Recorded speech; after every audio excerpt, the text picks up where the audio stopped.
Dari gambar di layar ini, apakah Bapak, Ibu, dan Saudara tahu kita ada di mana? Dimulai dari Adam dan Hawa diciptakan, sampai kelahiran dan kematian dan kebangkitan Kristus dilanjutkan dengan kenaikan Tuhan Yesus ke surga yang akan kita rayakan tanggal 13 Mei sebentar lagi. Terus sampai kedatangan Tuhan Yesus yang kedua kali. Di manakah kita saat ini? Mikir. Mari kita berdoa dulu sebelum kita lanjutkan. Tuhan Yesus, kami mau mendengarkan firman-Mu.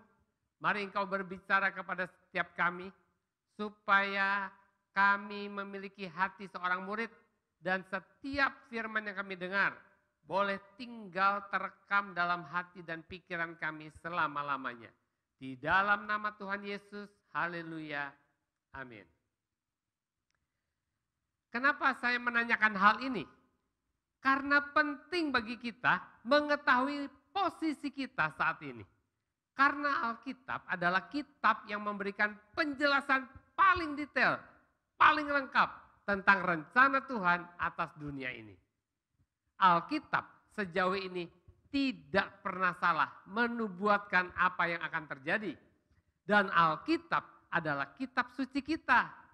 Orang percaya, jadi rugi banget kalau kita sampai nggak tahu apa yang Alkitab katakan tentang hari-hari di depan kita, tentang zaman akhir. Kalau kita tahu di mana posisi kita bisa bertindak dengan tepat hal-hal apa yang harus kita utamakan dan persiapkan untuk menghadapi hari-hari di depan kita. Kalau orang tahu emas atau US dollar atau saham-saham akan naik atau turun harganya, dia bisa ambil keputusan tepat, mau jual atau mau beli. Di negara-negara 4 musim, jasa seorang peramal cuaca sangat diperlukan agar setiap orang bisa mempersiapkan peralatan-peralatan apa yang harus mereka bawa berkaitan dengan cuaca yang akan terjadi. Misalnya, mereka akan membawa payung atau jas hujan jika diramalkan akan hujan, atau mereka akan pakai baju yang tipis atau kaos jika cuaca akan panas terik. Itulah sebabnya gaji seorang peramal cuaca sangat tinggi, kira-kira 1,4 miliar rupiah per tahun atau lebih dari 100 juta per bulan. Karena mereka harus bisa membaca, memperkirakan secara ilmiah, dan menginformasikan kepada orang banyak informasi yang benar, bukan asal-asalan.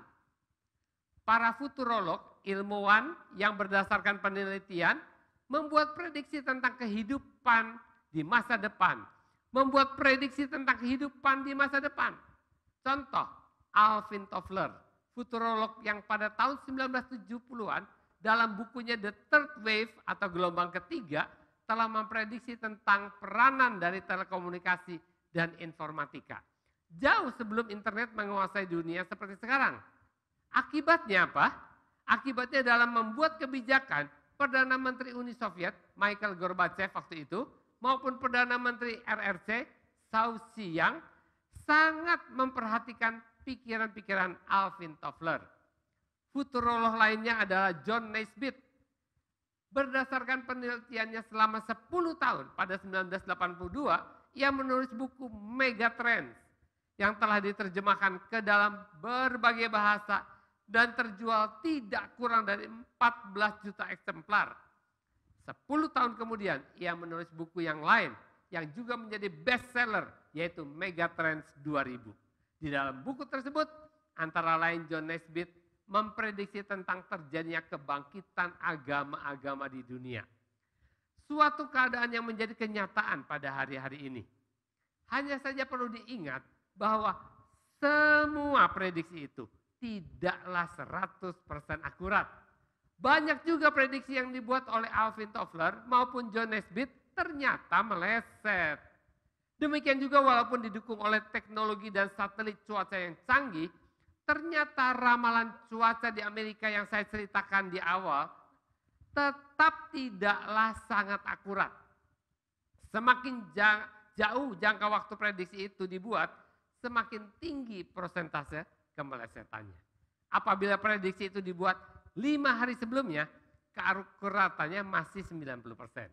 Apabila 7 hari sebelumnya, keakuratannya turun menjadi 80%. Namun kalau 10 hari sebelumnya, maka keakuratannya turun lagi menjadi tinggal 50% saja. Coba bayangkan, dari 5 hari menjadi 10 hari, tingkat keakuratannya merosot dari 90% menjadi 50%. Apalagi kalau ramalan cuaca itu dilakukan berbulan-bulan sebelumnya.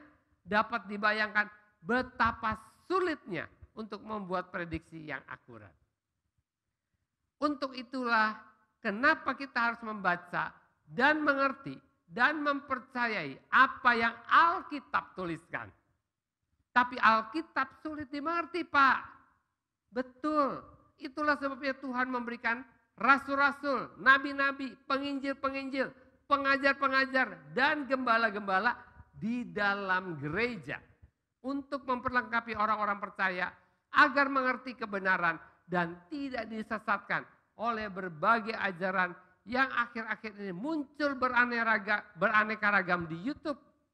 Orang yang tidak mau bergabung di satu gereja, apalagi sekarang banyak gereja ibadah online, dia bebas mendengarkan khotbah dari pembicara-pembicara manapun, akan bingung dengan banyaknya perbedaan-perbedaan pendapat tentang Alkitab. Tetapi kalau kita memiliki dasar pemahaman yang benar tentang firman Tuhan, tidak sulit, bahkan seringkali kita bisa langsung tahu kalau sebuah pengajaran kurang seimbang atau bahkan menyesatkan. Saudara pun memiliki seorang gembala jemaat yang bisa meluruskan keraguan-raguan saudara. Dari situ kita dapat melihat betapa luar biasanya Alkitab kita. Karena perlu diketahui bahwa lebih dari 20% isi Alkitab adalah ayat-ayat yang bersifat nubuatan. Nubuatan tentang peristiwa di masa depan yang sebagian telah digenapi dengan sangat akurat. Dan sebagian lagi belum digenapi karena nubuatan itu berkaitan dengan hari esok yang masih ada di hadapan kita. Sebagai contoh tentang keakuratan dari nubuatan dalam kitab Alkitab adalah nubuatan tentang kedatangan Tuhan Yesus yang pertama kali. Terdapat tidak kurang dari 100 ayat yang beratus-ratus tahun sebelumnya telah menubuatkan peristiwa kedatangan Yesus tersebut. Baik tentang tempat di mana Yesus akan dilahirkan, pribadi yang akan melahirkan dirinya, dan berbagai peristiwa lainnya tentang kehidupannya di dunia. Semuanya telah digenapi secara akurat tanpa satu pun yang meleset. Yang menarik, di antara lebih dari 1.800 nubuatan di dalam Alkitab, sepertiganya adalah nubuatan tentang kedatangan Yesus yang kedua kali. Dan peristiwa-peristiwa yang berkaitan dengan hal tersebut. Artinya jauh lebih banyak dibandingkan dengan nubuatan tentang kedatangannya yang pertama kali. Yang telah terjadi 2000 tahun yang lampau. Kalau kedatangan Yesus yang pertama kali adalah sangat penting, maka berarti banyaknya nubuat tentang kedatangannya yang kedua kali menunjukkan bahwa peristiwa datangnya Yesus kembali ke dunia nanti sangatlah penting. Salah satu nubuatan tentang kedatangan Yesus yang kedua kali itu disampaikan oleh malaikat Tuhan segera sesudah ia naik ke surga, yaitu yang terjadi 40 hari sesudah kebangkitannya dari kematian. Kenaikan Yesus ke surga yang akan kita peringati pada hari Kamis 13 Mei yang akan datang. Nubuatan tentang kedatangan Yesus yang kedua kali yang disampaikan oleh malaikat pada hari kenaikannya ke surga dicatat dalam Kisah Para Rasul 1 ayat 9 sampai ayat yang ke-11. Saat itu menurut catatan Lukas, para murid Yesus sedang berkumpul di Bukit Zaitun yang terletak di kota Yerusalem. Sementara mereka menatap ke langit, maka 2 orang malaikat menampakkan diri kepada para murid tersebut dan menyampaikan tentang bagaimana nanti Yesus akan datang kembali ke dunia. Mari kita baca ayat-ayat tersebut. Sesudah ia mengatakan demikian, terangkatlah ia, disaksikan oleh mereka, dan awan menutupinya dari pandangan mereka. Ketika mereka sedang menatap ke langit, waktu ia naik itu, tiba-tiba berdirilah 2 orang yang berpakaian putih dekat mereka dan berkata kepada mereka, "Hai orang-orang Galilea, mengapakah kamu berdiri melihat ke langit?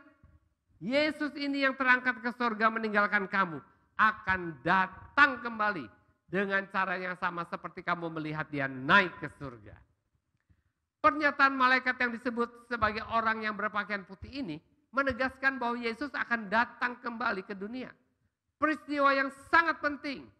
Sebab seperti yang telah saya kemukakan tadi, yaitu pemahaman kita tentang masa depan akan menolong kita dalam bersikap di masa kini.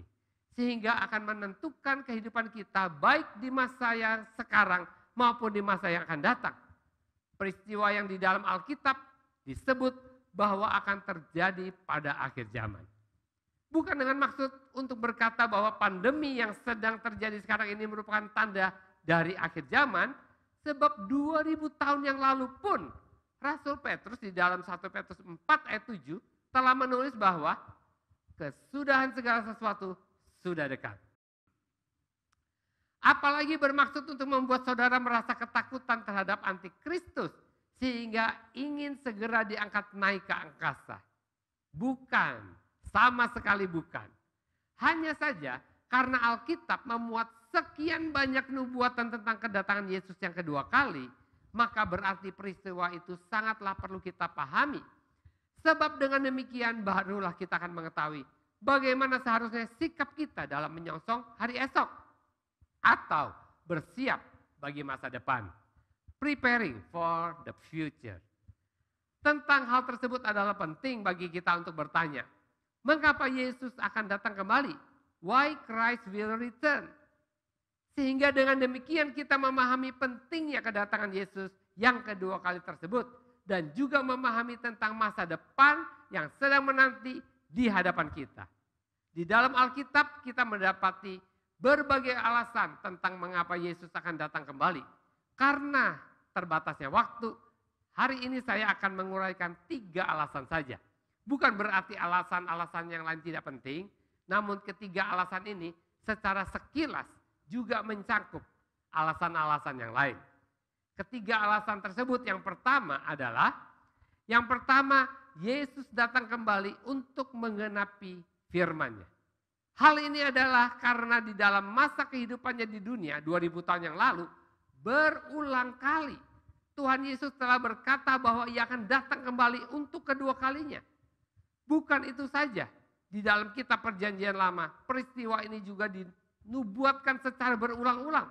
Sehingga apabila Yesus tidak datang untuk yang kedua kalinya, sesuai dengan apa yang ia utarakan sendiri, maupun seperti yang telah dinubuatkan, baik dalam kitab Perjanjian Lama maupun Perjanjian Baru, maka Alkitab bukanlah firman Allah yang dapat diandalkan. Sedangkan kepada para muridnya di dalam Matius 5 ayat 18, Yesus berkata bahwa selama belum lenyap langit dan bumi ini, 1 iota atau 1 titik pun tidak akan ditiadakan dari hukum Taurat sebelum semuanya terjadi. Dengan kata lain, Yesus menjamin bahwa apa yang tertulis dalam Alkitab yaitu firman Tuhan sampai kepada hal yang paling terkecil pun pasti akan digenapinya. Kalau hal yang terkecil saja yang diistilahkan oleh Yesus sebagai iota, salah satu huruf yang terkecil dalam abjad Ibrani, tidak akan diabaikannya, apalagi janji-janjinya tentang kedatangannya yang kedua kali nanti.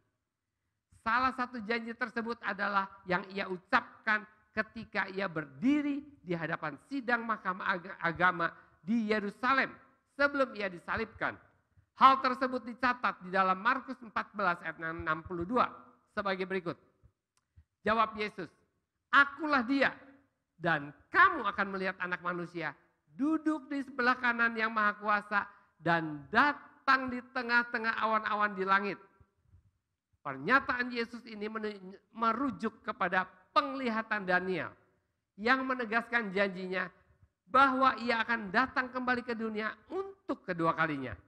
kedatangannya yang ia katakan di dalam Yohanes 14 ayat 2 sampai 3 untuk membawa para pengikutnya ke tempat di mana ia berada. Supaya dengan demikian Yesus dan para pengikutnya akan tinggal bersama untuk selama-lamanya. Hal ini menunjukkan bahwa kedatangannya yang kedua kali tersebut memungkinkan bagi kita untuk tetap hidup di dalam pengharapan ketika keadaan di sekitar kita tidak dapat diharapkan. Janji yang akan memampukan kita untuk tidak berputus asa di tengah-tengah masa yang sesukar apapun juga. Pengharapan di tengah masa yang sukar seperti yang memenuhi hati seorang anak di kota Spitak, Armenia yang diluluh lantakan oleh gempa bumi pada tahun 1988. Anak yang bernama Arman yang berusia 7 tahun saat itu, walaupun selama lebih dari 30 jam Arman bersama dengan 13 orang temannya terkubur di antara reruntuhan bangunan sekolah tempat mereka sedang belajar, ia tidak menyerah dalam keputusasaan. Karena apa? Karena ia berpegang pada janji yang diucapkan oleh ayahnya, yaitu bahwa ayahnya tidak akan membiarkan dirinya menghadapi kesukaran seorang diri. Sehingga ketika 38 jam kemudian Samuel, ayah dari Arman, bersama dengan orang-orang yang lain berhasil membongkar reruntuhan yang mengubur anak-anak mereka, Arman sambil memeluk ayahnya berkata, "Papa, saya berkata kepada teman-temanku yang kelaparan dan kehausan, jangan takut. Papaku pasti akan mencari kita. Papaku tidak pernah mengingkari janjinya. Ia telah berjanji, apapun yang terjadi nak, Papa akan ada di sana untuk menolong dirimu." Janji seperti itulah yang Yesus sudah katakan. Ia tidak akan pernah meninggalkan kita.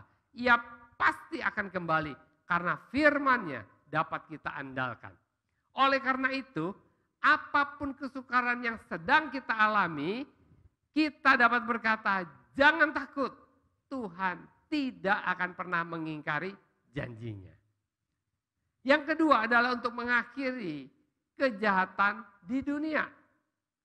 Alasannya kedua adalah untuk mengakhiri kejahatan di dunia karena saat itu ia akan datang kembali sebagai hakim yang berkuasa yang akan mengadili iblis dan para pengikutnya.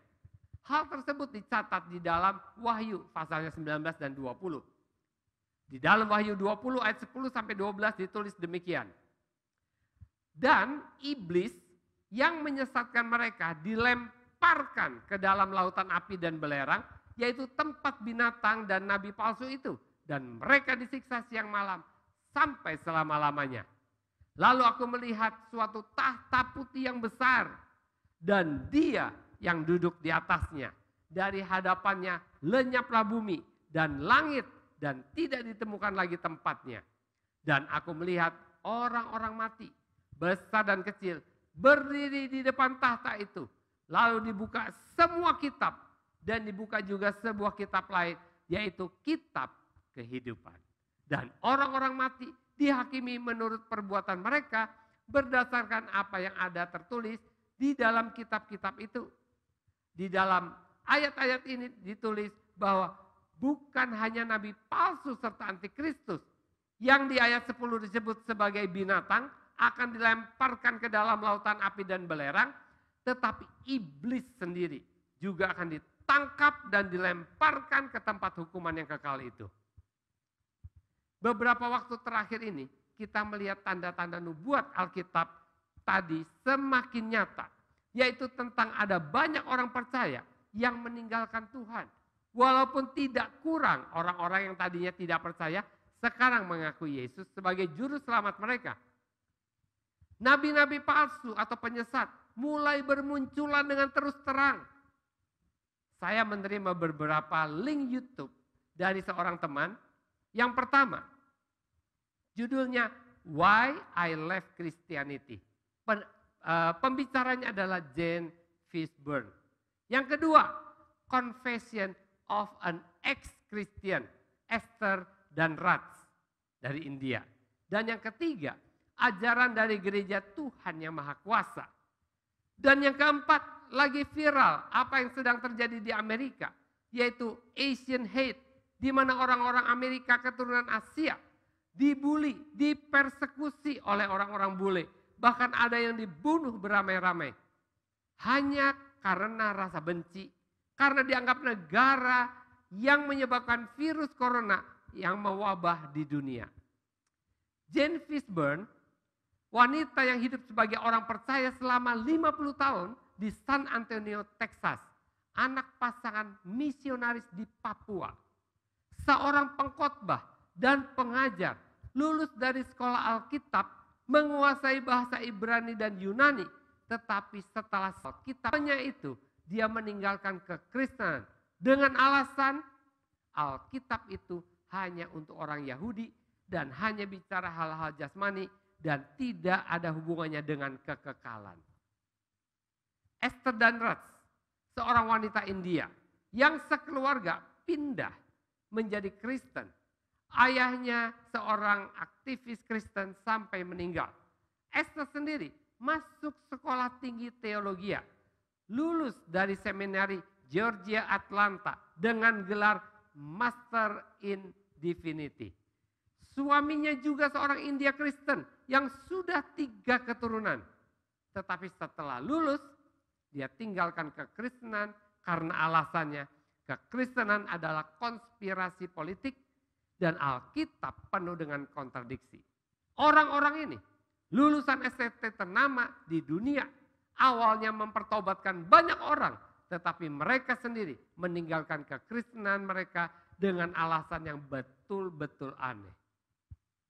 Gereja Tuhan yang Maha Kuasa menampakkan dirinya gereja, tetapi tidak lagi mempergunakan Alkitab sebagai dasar kebenarannya. Mereka berkata bahwa Tuhan yang mereka sembah terlalu besar untuk bisa dibatasi dengan sebuah buku yang namanya Alkitab. Dan menurut mereka Tuhan terus bergerak. Dulu namanya Yahweh atau Yehova, berubah menjadi Yesus. Sekarang berubah lagi menjadi Tuhan yang Maha Kuasa. Aliran ini menciptakan sebuah lagu yang judulnya sangat aneh. Judulnya adalah Alkitab adalah penghalang karya Roh Kudus. Dan yang membuat saya lebih heran, yang like di YouTube itu ratusan orang. Untung yang dislike ribuan orang. Terakhir kemarin saya mau cek, ternyata YouTube-nya sudah di private. Entah dari mereka sendiri atau ditutup karena ada pengaduan. Artinya apa? Artinya sudah ratusan orang Indonesia yang terpengaruh oleh ajaran sesat ini. Dan ini hanya sebagian kecil saja yang bisa saya sampaikan di sini. Dari hal-hal yang saya ceritakan ini, kita bisa mengambil kesimpulan bahwa apa yang disampaikan Alkitab di Matius 24 ayat 10-13 adalah 100% tepat. Dikatakan di sana, dan banyak orang akan murtad. Dan mereka akan saling menyerahkan dan saling membenci. Banyak nabi palsu akan muncul dan menyesatkan banyak orang. Dan karena makin bertambahnya kedurhakaan, kasih kebanyakan orang akan menjadi dingin. Tetapi orang yang bertahan sampai pada kesudahannya akan selamat. Alasan yang ketiga tentang mengapa Yesus akan datang kembali, yaitu untuk menetapkan kerajaannya di dunia. Apabila 2000 tahun yang lalu Yesus datang ke dunia dengan lahir sebagai seorang manusia di tempat yang sederhana, maka di dalam kedatangannya yang kedua kali nanti, ia akan hadir sebagai raja yang mulia. Apabila 2000 tahun yang lalu kelahirannya di dunia hanya diketahui oleh sedikit orang saja, yaitu para gembala di Bethlehem, serta orang-orang Majus dari timur, nanti dalam kedatangannya yang kedua kali sebagaimana yang ditulis dalam Wahyu 1 ayat 7, semua mata akan melihat dia. Apabila 2000 tahun yang lalu ketika ia masih bayi, Yesus harus diungsikan ke Mesir karena Herodes, raja wilayah Yudea, bermaksud untuk membunuh dirinya, maka dalam kedatangannya yang kedua kali nanti, semua raja penguasa di bumi akan tunduk serta takluk di hadapannya. Hal itulah yang disampaikan oleh Yesus kepada mahkamah agama yang sedang mengadili dirinya sebelum ia disalibkan.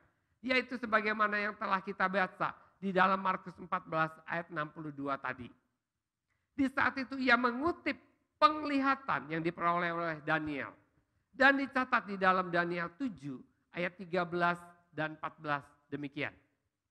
Aku terus melihat dalam penglihatan malam itu, tampak datang dengan awan-awan dari langit seorang seperti anak manusia. Datanglah ia kepada yang lanjut usianya itu. Dan ia dibawa ke hadapannya, lalu diberikan kepadanya kekuasaan dan kemuliaan dan kekuasaan sebagai raja. Maka orang-orang dari segala bangsa, suku bangsa, dan bahasa mengabdi kepadanya. Kekuasaannya ialah kekuasaan yang kekal, yang tidak akan lenyap, dan kerajaannya ialah kerajaan yang tidak akan musnah. Di sini Daniel menulis penglihatan yang ia peroleh ketika dirinya berada di Babel. Di saat itu ia melihat Sang Mesias yang disebutnya seperti anak manusia datang dengan awan-awan dari langit, menjumpai Allah yang disebut sebagai yang lanjut usianya.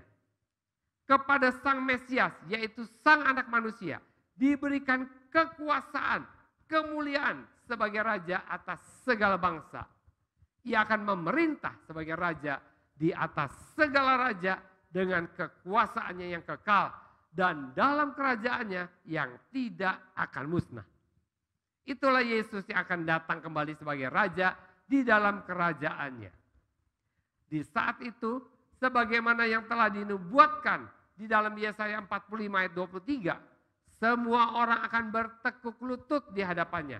Dan seperti ditulis di dalam Filipi 2 ayat 10 sampai 11, segala lidah akan mengaku Yesus Kristus adalah Tuhan.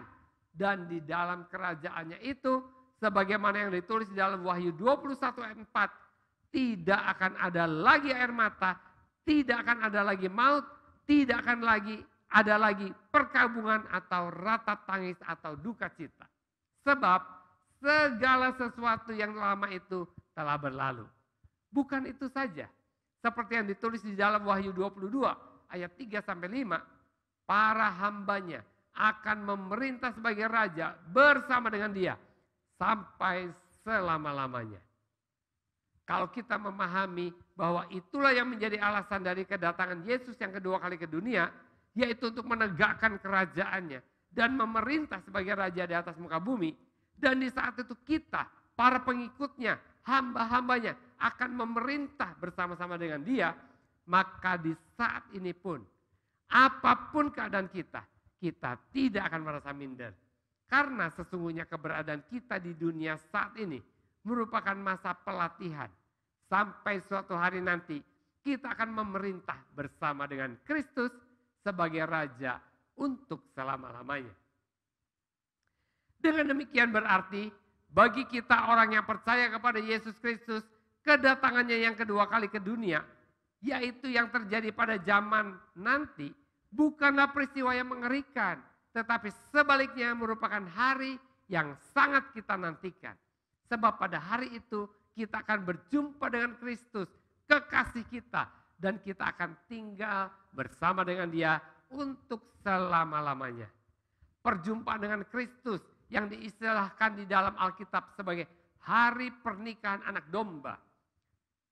Mungkinkah bagi seorang pengantin perempuan hari pernikahannya dipandang sebagai hari yang mengerikan? Tidak mungkin. Kecuali kalau ia menikah dalam perkawinan paksa dengan laki-laki yang tidak dicintainya. Tetapi kalau pengantin laki-laki yang akan menikahi dirinya adalah pribadi yang ia kasihi, maka hari pernikahan tersebut tentu merupakan hari yang sangat ia dambakan. Untuk itu, jauh sebelumnya ia telah mempersiapkan diri dengan berdandan bagi calon suaminya. Hal itulah yang sepatutnya menjadi sikap kita sebagai orang-orang yang telah ditebus oleh Yesus Kristus. Sang anak domba Allah, kita sedang mempersiapkan diri kita dengan hidup sebagaimana yang ia kehendaki. Supaya pada hari yang mulia itu kita tidak usah merasa malu ketika berdiri di hadapannya. Perjumpaan yang sangat kita nantikan. Sebab kita tahu bahwa anugerah Allah di dalam iman kepada Yesus Kristus kita pasti akan berjumpa dengan Dia dalam sukacita yang besar. Sehingga sama seperti Rasul Yohanes di dalam Wahyu 22 ayat 21, kita dapat berkata, amin, datanglah Tuhan Yesus. Mari kita berdoa. Tuhan Yesus, terima kasih. Terima kasih karena Engkau menjanjikan kedatangan yang kedua kali. Disertai dengan kuasa yang sangat besar. Engkau datang sebagai raja, sebagai mempelai pria. Dan Engkau akan memerintah bersama-sama dengan kami. Kami bersyukur karena Engkau pasti akan menggenapi janji-janjimu. Kami percaya tidak ada satupun janjimu yang akan terlewatkan.